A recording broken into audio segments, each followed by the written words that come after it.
Dear student, सो फार हमने complex plane हमने develop किया और कम्प्लेक्स प्लेन हमने कहा कि collection of all the complex numbers, उनकी जो ज्योमेट्रिक रिप्रेजेंटेशन होती है उसको हम आर्गन डायग्राम कहते हैं। और आर्गन डायग्राम में तमाम कम्प्लेक्स नंबर्स की जो कलेक्शन होती है उसको हम कम्प्लेक्स प्लेन का नाम दे देते हैं और इसको हमने डिनोट किया था Z से।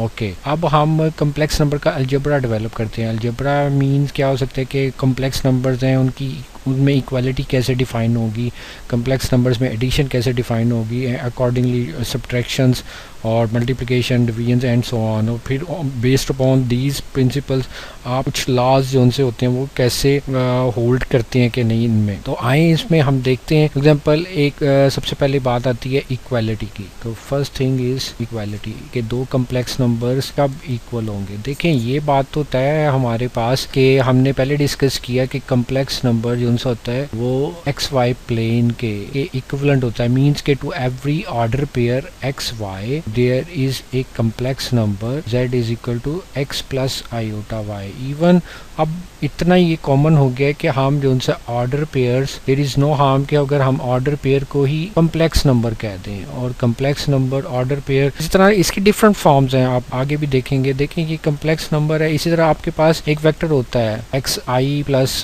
वाई जे, ये आप आर वेक्टर कहते हैं।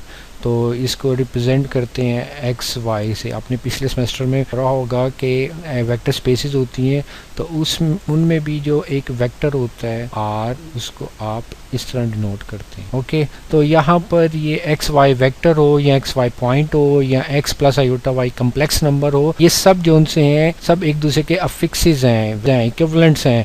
मीन्स के वन एवर इनमें से एक चीज़ सोचते हैं आप, X plus iota Y for example अगर आपके सामने है तो उसके कॉरस्पॉन्डिंग एक्स वाई प्लेन में एक पॉइंट होगा, उसके कॉरस्पॉन्डिंग वेक्टर स्पेसिस में एक वेक्टर होगा, पोजीशन वेक्टर एक्स वाई। तो ये सब चीज़ें आपके पास उनसी हैं, ये इक्विवेलेंट्स इनकी फॉर्म्स हैं। ओके, अब कम्प्लेक्स नंबर्स में इक्वालिटी को डिस्कस करते हैं। इक्वालिटी क्या हो सकती है। फॉर एग्जांपल आपके पास दो कम्प्लेक्स नंबर हैं, से z1 is equal to x1 plus iota y1 और इसी तरह z2 is equal to x2 plus iota y। तो देखें इनकी इक्वालिटी के मीनिंग क्या है कि z2 के इक्वल कब होगा, whenever x1 plus iota y1 equal to x2 plus iota y2। तो देखें यहाँ पर ये तो हमने पढ़ा था कि अगर x plus iota Y, x1 plus iota y1 complex number है तो इसके कॉरस्पॉन्डिंग ऑर्डर पेयर होगा। तो ऑर्डर पेयर्स में तो हमने इक्वालिटी को बहुत अच्छे तरीके से डिस्कस किया हुआ है कि ऑर्डर पेयर्स में इक्वालिटीज तब होल्ड करती हैं जब फर्स्ट ऑर्डर पेयर है,